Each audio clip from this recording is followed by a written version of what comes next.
128쪽입니다.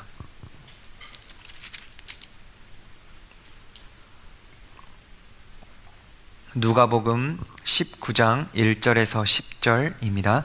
제가 먼저 보겠습니다. 예수께서 여리고로 들어가 지나가시더라. 삭개오라 이름하는 자가 있으니 세리장이요 또한 부자라. 그가 예수께서 어떠한 사람인가 하여 보고자 하되 키가 작고 사람이 많아 할 수 없어 앞으로 달려가서 보기 위하여 돌무화가 나무에 올라가니 이는 예수께서 그리로 지나가시게 되미러라.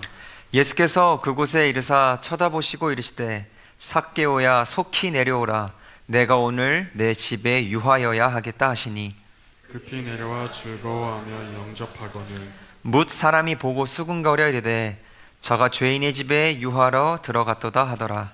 삭개오가 서서 주께 여쭤오되 주여 보시옵소서 내 소유의 절반을 가난한 자들에게 주겠사오며 만일 누구의 것을 속여 빼앗은 일이 있으며 내 갑절이나 갚겠나이다. 예수께서 이르시되 오늘 구원이 이 집에 이르렀으니 이 사람도 아브라함의 자손이미로다. 인자가 온 것은 잃어버린 자를 찾아 구원하려 함이니라. 아멘. 거룩한 주일 예배로 나오신 모든 성도님들을 주님의 이름으로 환영하고 축복합니다. 우리 저 앞뒤에 계신 분들과 인사하겠습니다. 사랑하고 존경합니다. 사랑하고 존경합니다. 네, 영상으로 예배 드리시는 분들도 사랑하고 존경합니다. 오늘은 오늘 구원이 이 집에 이르렀다 라는 제목으로 함께 하나님 말씀을 나누겠습니다. 오늘 말씀의 이야기는 간단하죠. 예수님께서 갈릴리에서 예루살렘으로 가시던 길에 있던 한 도시 여리고에 들리십니다. 그 여리고에 누가 있었죠? 삭개오라고 하는 사람이 있었어요. 그는 키가 작았지만 부자였고 또 그는 세리장이었습니다. 나무 위에 올라간 삭개오를 예수님께서 보시고 삭개오야 그의 이름을 부르시고 그에게 내가 오늘 너네 집에 유하여야 하겠다라고 하며 그의 집에 들어가셔서 머무십니다. 그리고 그의 집에 구원이 찾아왔죠. 그리고 예수님께서는 말씀하십니다. 이 땅에 오신 목적을 인자는 내가 온 것은 잃어버린 자를 찾아 구원하려 함이니라 라고 말씀하시면서 오늘 본문이 마무리됩니다.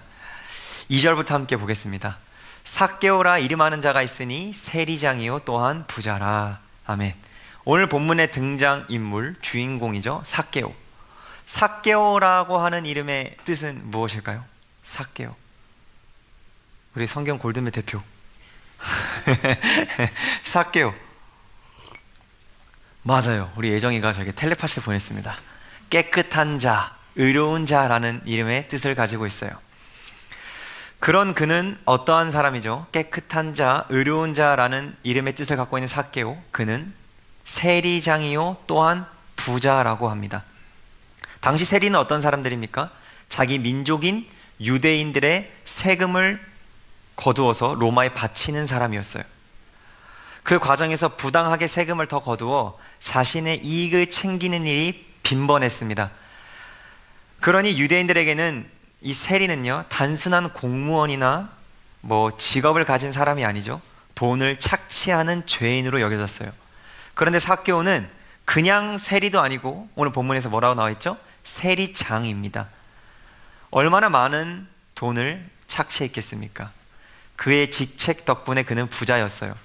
이름은 깨끗한 자, 의로운 자인데 그의 삶은 하나님 보시기에 유대인들이 보기에 그러한 삶이 아니었습니다. 삭개오의 삶, 아직도 삭개오의 이야기가 내가 아닌 삭개오라고 들리시나요? 우리는 무엇이라고 불립니까? 우리 모두는 성도라고 불립니다. 거룩한 백성. 우리는 그 이름에 합당하게 하루하루를 살아가고 있습니까? 그래서 오늘 이 본문의 삭개오의 이야기는요 단순히 키 작은 유대인 남자가 예수님을 믿고 구원받은 이야기가 아닙니다. 또는 유대인들의 세금을 뜯어먹은 세리가 예수님에 만난 이야기가 아닙니다. 자신의 이름에 합당하게 살지 못한 사람이 예수님을 만나 구원받고 하나님께서 그에게 주신 이름에 합당한 사람으로 회복되어지는 구원의 이야기입니다. 그러므로 삭개오 이야기는요 삭개오의 이야기가 아니라 우리들의 이야기입니다. 그리고 오늘 말씀을 통하여서 성도로서의 삶을 회복하는 은혜가 있게 되길 축복합니다. 오늘 본문의 핵심이 뭐예요? 구원이에요. 구원. 삭개오의 구원의 이야기입니다. 그렇다면 우리는 질문을 해야 되죠. 본문에서 삭개오는 어떻게 구원을 받았나요? 삭개오는 어떻게 구원받았죠? 4절입니다. 앞으로 달려가서 보기 위하여 돌 무화과 나무에 올라가니 이는 예수께서 그리로 지나가시게 되밀어라. 아멘. 그가 예수님을 만나기 위해서 예수님께서 지나가실 것 같은 그 길로 먼저 달려가서 그 자리에 있는 돌무화과 나무에 올라가 예수님을 기다렸고 예수님이 그곳을 지나가게 됩니다. 그의 이러한 열정으로 그가 예수님 눈에 띄어서 그가 구원을 받았나요? 아니에요? 아니면 그가 예수님을 자기 집에 초대했기 때문에 그에게 구원이 임했나요? 그가 돌 무화과 나무에 올라간 행동, 그의 집에 예수님께서 들어오신 것 다 중요합니다. 그런데 그것보다 더 먼저 선행되어지는 것이 있습니다. 바로 예수님께서 삭개오를 만나기 위해 여리고로 들어오셨다는 사실입니다. 오늘 본문의 시작은 삭개오의 이야기이지만 예수님께서 여리고로 들어오는 것을 우리에게 알려줍니다. 1절, 예수께서 여리고로 들어가 지나가시더라. 아멘. 삭개오의 이야기에서 가장 먼저 나오는 말씀은 예수님께서 여리고로 들어오셨다라는 사실입니다. 먼저 찾아오시는 은혜, 선행하는 은혜입니다. 예수님께서는 삭개오를 만나기 위해서 여리고로 오셨어요. 다른 이유는 없었습니다. 예수님께서 삭개오를 만나기 위해서 오셨다는 것을 어떻게 알 수 있냐고요? 5절입니다. 예수께서 그곳에 이르사 쳐다보시고 이르시되 삭개오야 속히 내려오라. 내가 오늘 내 집에 유하여야 하겠다 하시니. 아멘. 예수님께서 여리고에 오셔서 수많은 사람들이 있었지만 누구를 부르십니까? 삭개오야. 삭개오가 먼저 예수님 부른 것이 아닙니다. 예수님이 먼저 삭개오의 이름을 부르셨어요. 깜짝 놀랐을 겁니다. 내 이름을? 그리고 이어지죠. 내가 오늘 너네 집에 유하여야 하겠다. 내가 너네 집에 머물러야 하겠다 말씀하십니다. 먼저 찾아오시고 먼저 그의 이름을 부르셨으며 그의 집에 찾아가셨어요. 예수님께서 여리고에 오시지 않았다면 삭개오가 나무에 올라갈 이유가 있었을까요? 아니요. 오늘을 우리의 예배도 마찬가지입니다. 우리가 우리의 발걸음으로 예배에 온 것 같지만 우리가 예배를 드릴 수 있었던 이유, 우리가 예배 자리에 나올 수 있었던 이유, 그 모든 것의 시작을 더 깊이 따라가다 보면 그 출발점에는 늘 하나님의 은혜가 먼저 있습니다. 하나님께서 먼저 찾아오셨기 때문에 우리가 하나님을 찾을 수 있게 되는 것입니다. 삭개오에게 임한 구원의 은혜의 시작은 바로 예수님의 찾아오심이었어요. 그리고 예수님께서 말씀하시죠. 예수께서 이르시되 오늘 구원이 이 집에 이르렀으니 이 사람도 아브라함의 자손이미로다. 아멘. 삭개오에게 구원이 임했습니다. 예수님께서는 삭개오를 찾아오심을 통하여서 이 삭개오 이야기의 핵심을 말해주십니다. 10절, 인자가 온 것은 잃어버린 자를 찾아 구원하려 함이니라. 아멘. 죄로 인해 잃어버렸던 삭개오를 그의 이름에 합당한 삶을 살게끔 의로운 자로 구원하시기 위하셔서 예수님은 여리고에 오셨습니다. 그렇습니다. 구원의 시작도 구원의 완성도 전적인 하나님의 은혜입니다. 하나님의 은혜예요. 성경 속에서는 이런 이야기들이 참 많습니다. 너무나도 많아요. 한 가지만 말씀드릴게요. 우리가 죄를 짓고 내가 죄인임을 깨닫는 은혜도 하나님의 선행하시는 은혜가 먼저 있기 때문에 우리는 깨달을 수 있는 것입니다. 사무엘하 12장 1절, 여호와께서 나단을 다윗에게 보내시니, 나단 선지자죠. 나단이 다윗에게 이르러 그에게 이르되 한 성읍에 두 사람이 있는데 한 사람은 부하고 한 사람은 가난하니. 아멘. 이게 어떤 배경이냐면 사무엘하 12장 배경이 이렇습니다. 다윗이 밧세바를 범하고 그 범한 다음에 아이가 생기고 그 아이가 10개월이 지나고 태어났습니다. 약 1년의 시간이 흘렀지만 다윗은 아무 일도 없는 것처럼 지냈어요. 성경 본문 속 그 어디도 그가 하나님 앞에 죄를 회개했다는 말이 없습니다. 죄를 짓고도 죄인 줄 모르고 살았던 다윗입니다. 그런데 그에게 하나님께서 나단 선지자를 보내셔서 비유의 말씀으로 깨닫게 하시는 장면의 시작 말씀입니다. 다윗은 나단 선지자의 그 비유를 통하여서 깨닫게 돼요. 너는 밧세바의 남편 우리아를 살해한 살인자요, 우리아의 아내 밧세바를 간음한 더러운 죄인이다. 그는 나단 선지자를 통해서 깨닫게 돼요. 다윗이 그가 하나님 앞에서 죄를 고백하고 회개할 수 있었던 이유가 무엇입니까? 그가 회개하기 이전에 하나님께서 다윗에게 먼저 나단 선지자를 보내셨기 때문에 가능했던 것입니다. 그래서 구원은요, 우리가 회개할 수 있는 것도 그 모든 것은 전적인 하나님의 은혜라고 말하는 거예요. 사도 바울도 이것을 너무나도 잘 알았습니다. 에베소서 2장 8절, 너희는 그 은혜에 의하여 믿음으로 말미암아 구원을 받았으니 이것은 너희에게서 난 것이 아니요 하나님의 선물이라. 아멘. 우리는 은혜로 구원을 받았고 은혜로 살아가는 성도입니다. 주님은 오늘도 우리들을 먼저 찾아오셔서 불러주세요. 삭개오야, 내 아들아, 내 딸아, 내가 너를 안다. 그 주님의 은혜가, 그 주님의 음성을 듣게 되길 주님의 이름으로 축복합니다. 그렇다면 이 구원이 은혜로 시작되었는데 우리는 늘 따라서 생각해야 되는 질문이 있습니다. 우리는 아무것도 안 해도 되나요? 전적인 하나님의 은혜라면 우리는 아무것도 하지 않아도 됩니까? 인간의 입장에서 생각해 봅시다. 삭개오는 예수님의 말씀에 어떻게 반응했나요? 5절입니다. 예수께서 그곳에 이르사 삭개오를 쳐다보시고 이르시되 삭개오야 속히 내려오라. 내가 오늘 내 집에 유하여야 하겠다 하시니. 삭개오를 찾아오신 예수님의 첫 번째 말씀입니다. 무엇이에요? 삭개오야 속히 내려오라. 그리고 삭개오의 행동입니다. 6절, 급히 내려와 즐거워하며 영접하거늘. 아멘. 그는 속히 내려오라는 말에 급히 내려왔습니다. 그렇습니다. 하나님의 은혜를 경험한 사람에게는 그에 합당한 반응, 순종이라는 모습이 삶에 나타나게 되어 있어요.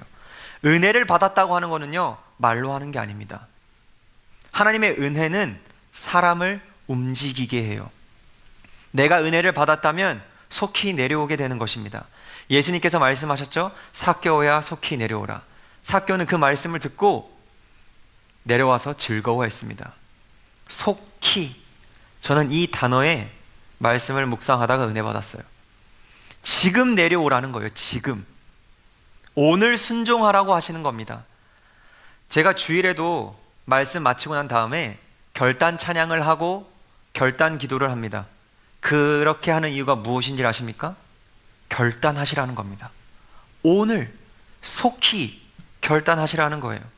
오늘도 말씀을 통해서 하나님께서는 각 사람에게 은혜를 주시고 결단을 요구하시는 것들이 있을 겁니다. 우리가 올라가 있는 높은 곳에서 속히 내려오라. 그러나 누구는 순종하고 누구는 나중으로 미룰 겁니다. 나중. 속히의 반대말은 나중인 것 같아요. 누구에게나 말씀을 읽을 수 있도록 하나님께서는 은혜를 베풀어 주셨으나 누구는 속히 읽고 누구는 나중으로 미룹니다. 내일부터 조금만 있다가. 속히 높은 곳 나무에서 낮은 곳으로 내려오라는 주님의 말씀에 우리는 순종하지 못하고 있는 부분이 있을지도 모르겠어요. 청년들은 좀 공감할 수 있을 것 같아요. 우리가 유튜브랑 SNS를 합니다. 그것을 할 때 건강에 관련된 내용, 나에게 유익한 내용이 나오면 우리가 보고 따라야 되는데 우리 어떻게 하죠? 저장하고 나중에 볼 동영상으로 저장해놓고 우리는 안 봅니다. 저장해두고 넘겨요. 좋은 성경 구절이 나오면 하트를 누릅니다. 좋아요를 눌러요. 책을 보다가 좋은 말씀이 나오면 밑줄 칩니다. 좋은 설교 말씀을 들으면 메모합니다. 그런데 문제는 메모하고 밑줄 치고 좋아요 누르고 나중에 볼 동영상으로 저장하고 미루고 속히 내 삶에 변화가 없습니다. 속히 내려오라. 예수님께서는 오늘 우리에게 말씀하시는 것이 있습니다. 있을 것입니다. 삶 가운데 속히 내려오시길 바랍니다. 용서하라고 말씀하셨으면 용서의 자리로 내려오시고, 사랑하라고 하셨으면, 기도하라고 하셨으면, 섬기라고 하셨으면 그 자리로 내려오는 순종의 열매가 우리 삶에 있게 되기를 축복합니다. 진짜 은혜를 경험한 사람은 순종의 열매로 나타나요.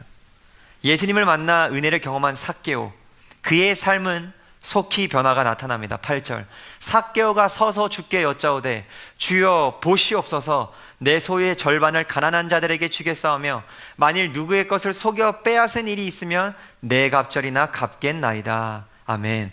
첫째, 그는 어떻게 변화됩니까? 내 소유의 절반을 가난한 자들에게 주겠다고 합니다. 키가 작던 삭개오에게 돈은 자신의 단점을 가려줄 자신의 무기였어요. 나의 힘이자 권력이었습니다. 근데 그것을 이제 내가 아닌 남을 섬기는 데 사용하게 돼요. 둘째, 속여 빼앗은 일이 있으면 4배로 갚겠다고 말합니다. 이것은 무슨 말이에요? 율법에 양을 죽게끔 하거나 양을 도둑질했으면 4배로 갚으라는 법이 있었어요. 즉 내가 물건을 훔친 죄인이라고, 도둑놈이라고 예수님 앞에 말하고 있는 거예요. 주님, 제가 죄인입니다. 그러니 제가 하나님의 법대로 갚겠습니다. 변화가 일어났죠. 우리가 신앙생활을 하면서 가장 조심해야 하는 지점이 저는 바로 이 부분이라고 생각됩니다. 은혜를 받았다고 말하는 성도님들은 참 많습니다. 그러나 삶이 그대로인 성도님들도 참 많습니다. 하나님 은혜 받았습니다. 내가 죄인임을 깨달았습니다. 그런데 예배당을 나가는 순간 속히 내려와야 되고 속히 변화가 일어나야 되는데 내 의, 내 욕심, 내 자존심, 내 안목의 정욕에서 내려와야 하는데 나중으로 미룹니다. 우리는 어쩌면 은혜를 받았다고 착각하면서 살고 있는 것은 아닌지 점검해야 합니다. 물론 우리가 예수님을 믿는다고 해서 하루아침에 완벽한 사람이 되는 것은 아닙니다. 삭개오도 그날 이후에 죄가 하나도 없는 완전한 사람이 절대 되지 않았을 겁니다. 그러나 분명한 것이 있습니다.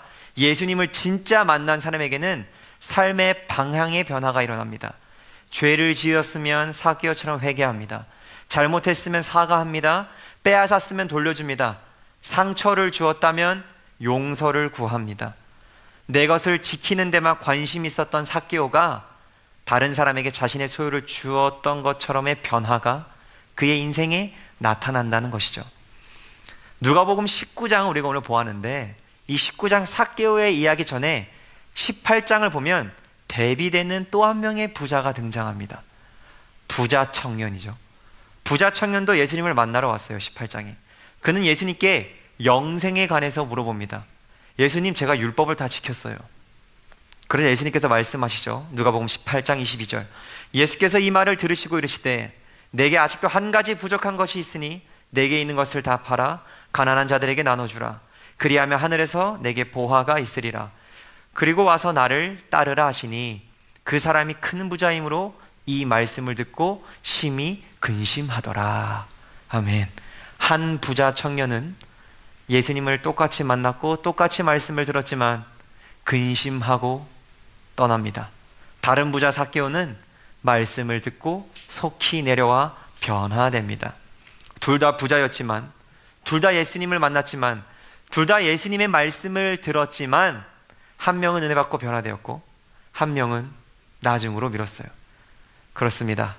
진짜 은혜를 경험한 사람은 속히 내려와야 합니다. 속히 내려와야 돼요. 요한복음 14장 15절, 너희가 나를 사랑하면 나의 계명을 지키리라. 아멘. 야고보서 1장 22절, 너희는 말씀을 행하는 자가 되고 듣기만 하여 자신을 속이는 자가 되지 말라. 아멘. 하나님을 정말 사랑한다면 삭개오처럼 하나님의 계명을 지키는 자가 됩니다. 말씀에 정말 은혜를 받았다면 듣기만 하지 않고 행하는 자가 됩니다. 자신을 위해 쌓아놓은 높은 것들이 있으시다면 속히 내려놓는 은혜가, 그 순종의 열매가 있게 되길 주님의 이름으로 축복합니다. 오늘 본문을 조금 더 깊이 들여다보면 재밌으면서도 우리에게 중요한 사실 한 가지를 더 보여줍니다. 삭개오는, 생각해보세요. 삭개오는 예수님께서 오신다는 소문을 듣고 그분이 어떠한 분인지 궁금해서 예수님이 보고 싶었다고 했어요. 오늘 본문에. 그런데 문제가 있었어요. 그에게 문제. 3절, 그가 예수께서 어떠한 사람인가 하여 보고자 하되 키가 작고 사람이 많아 할 수 없어. 아멘. 그를 방해하는 방해물이 있었죠. 키가 작고 사람이 많아서 길에서는 예수님을 볼 수가 없었어요. 삭개오에게 작은 키는 분명한 약점이요, 약함이요, 컴플렉스였습니다. 다른 사람보다 키가 작다는 것은요, 그에게는 그가 아무리 노력을 해도 바꿀 수 없는 현실이었어요. 그 당시에 뭐가 있었겠습니까? 키높이 신발이 있었겠습니까? 키 크는 수술이 있었겠어요? 없습니다. 그런데 놀라운 것은 무엇입니까? 바로 그의 그 약함 때문에 삭개오는 예수님을 만나게 돼요. 4절입니다. 앞으로 달려가서 보기 위하여 돌무화과 나무에 올라가니 이는 예수께서 그리로 지나가시게 되밀어라. 아멘. 키가 너무 작아서 사람들이 너무 많아서 나무 위에 올라갔고 그는 예수님을 만나게 되었습니다. 삭개오는 자신의 약점을 가지고, 약함을 가지고 예수님께 나아갔어요. 그리고 예수님께서는 그 약함 때문에 나온 삭개오를 외면하지 않으시고 오히려 그 약함 가운데 있는 삭개오를 찾아오셨죠. 삭개오야, 그의 이름을 부르셨습니다. 약함을 통해서 만난 삭개오. 그런데 오늘 본문을 보면 그에게는 약함만 있었던 것이 아닙니다. 그에게는 강점도 있었어요. 그의 강함이 무엇입니까? 바로 부유함입니다. 부유함. 당시 세리라는 직업 자체가 사람들에게 환영받지는 못했지만 그 가운데서도 세리장이었으니 경제적으로 상당한 힘을 그는 가지고 있었을 것입니다. 키는 작았지만 돈은 많았어요. 사람들에게 무시는 받았지만 돈과 사회적 영향력은 그에게는 어쩔 수 없는 강점이었습니다. 그런데 예수님을 만나고 나니까 놀라운 일이 일어나죠. 삭개오가 가진 강점의 방향이 바뀝니다. 예수님을 만나기 전에는 돈이 자신을 세우는 수단이었다면 예수님을 만난 후에는 그 돈이 다른 사람을 세우는 도구가 됩니다. 8절, 삭개오가 서서 주께 여짜오되 주여 보시옵소서, 내 소유의 절반을 가난한 자들에게 주겠사오며 만일 누구의 것을 속여 빼앗은 일이 있으면 내 갑절이나 갚겠나이다. 아멘. 인간은 강할 때 자신의 강점을 가지고 하나님을 찾지는 않는 것 같아요. 우리 모두에게는 자신만이 아는 약함이 있습니다. 뭐 가정의 아픔이 있을 수 있고, 자신의 외모의 위축이 될 수 있고, 누구는 말을 잘하지 못하고, 자신의 과거 때문에 당당하지 못하고, 성격 때문에 힘들어할 수도 있고, 그리고 그것을 약함만 보다 보면 좌절이 일어나죠. 그러나 오늘 본문의 말씀을 통해서 깨닫게 되길 바랍니다. 나의 약함은 예수님을 만나게 되는 불쏘시개가 된다는 거예요. 그 약함이 하나님을 만나는 자리가 된다는 것입니다. 그것이 은혜예요. 키가 너무 작은 컴플렉스를 가졌던 삭개오, 그가 그의 약점으로 예수님께 나아가서 예수님을 만나자 하나님께서는 그의 강점 부유함에 불을 붙이셔서 그를 사용하셨습니다. 제가 존경하는 어떤 목사님 중 한 분이 이 본문을 가지고 이런 예시를 하셨어요. 우리가 캠핑장에 가서 고기를 구워 먹을 때 우리가 숯에다가 바로 불을 붙입니까? 아니죠. 불쏘시개가 필요합니다. 타는 점이 낮은 것, 종이나 나뭇가지. 그 다음 그것을 통해서 숯에 강하게 불이 붙습니다. 이거와 마찬가지로 우리의 삶도 똑같아요. 우리도 낮아져야 합니다. 왜요? 예수님께서는 늘 낮은 곳에 계십니다. 하나님께서는 우리 각 사람에게 강점을 다 주셨어요. 어떤 사람은 삭개오처럼 돈, 또 직업, 가르치는 은사, 음악적 재능, 지혜, 손재주, 건강, 사람을 만나는 능력 등등등등등. 우리 각 사람은 다 강함이 있습니다. 강점이 있어요. 달란트가 있습니다. 그런데 중요한 것은 그 강함이 무엇인가 보다 누구를 위하여 사용하느냐가 더 중요합니다. 아직 나의 강점을 모르시는 분이 계십니까? 그럼 가장 먼저 해야 할 것이 있습니다. 나의 약점을 가지고 하나님 앞에 나아가시길 바랍니다. 낮아짐을 먼저 경험하시길 바랍니다. 그때 하나님께서는 그 약함을 통해 각 사람의 강점에 불을 붙여주셔서 우리를 사용하여 주실 줄 믿습니다. 그렇습니다. 약함은 컴플렉스가 아니라 하나님을 만나게 되는 통로입니다. 신앙의 많은 선배들은 자신의 약함을 가지고 하나님 앞에 나아갔고 그때 하나님을 만나게 됐고 자신의 강점에 불이 붙여서 선한 도구로 쓰임받았습니다. 우리는 약함을 가지고 나아갈 때 우리의 강점을 하나님께서 사용하시게 될 줄 믿습니다.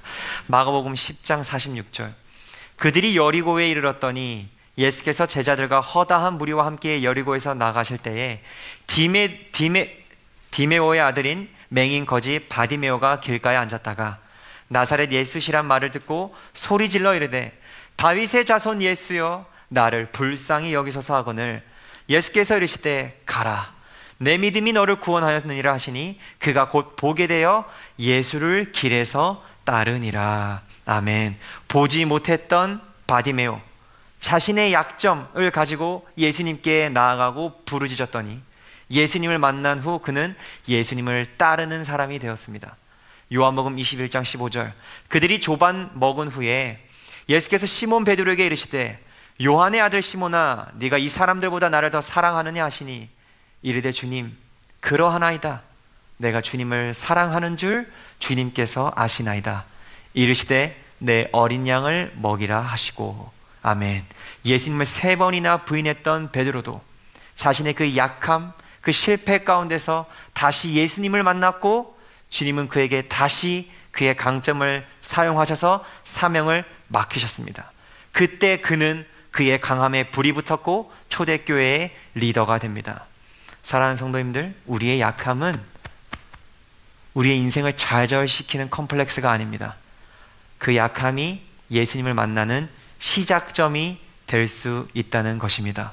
그리고 예수님은 그 예수님을 만난 그 사람들에게 하나님께서는 반드시 새로운 길을 열어주세요. 약함으로 예수님을 만나면 강점은 하나님을 위한 선한 도구가 됩니다. 약함을 가지고 나아가는 우리가 되길 주님의 이름으로 축복합니다. 말씀을 정리합니다. 오늘 구원이 이 집에 이르렀다라는 제목으로 말씀을 나눴습니다. 첫째, 구원의 시작도 완성도 전적인 하나님의 은혜입니다. 은혜로 살아가는 우리가 되길 바랍니다. 둘째, 은혜를 경험한 사람은 속히 내려와야 합니다. 오늘 말씀에 깨닫게 되는 은혜가 있으십니까? 나중으로 미루지 마십시오. 속히 내려오시고 결단하는 시간 되시길 축복합니다. 셋째, 약함은 우리들의 컴플렉스가 아니라 하나님을 만나는 통로입니다. 그때 우리의 강점에 하나님께서 불을 붙여주실 줄 믿습니다. 이번 한 주 나의 약함을 가지고 하나님께 기도하는 우리 모두가 되길 주님의 이름으로 축복합니다.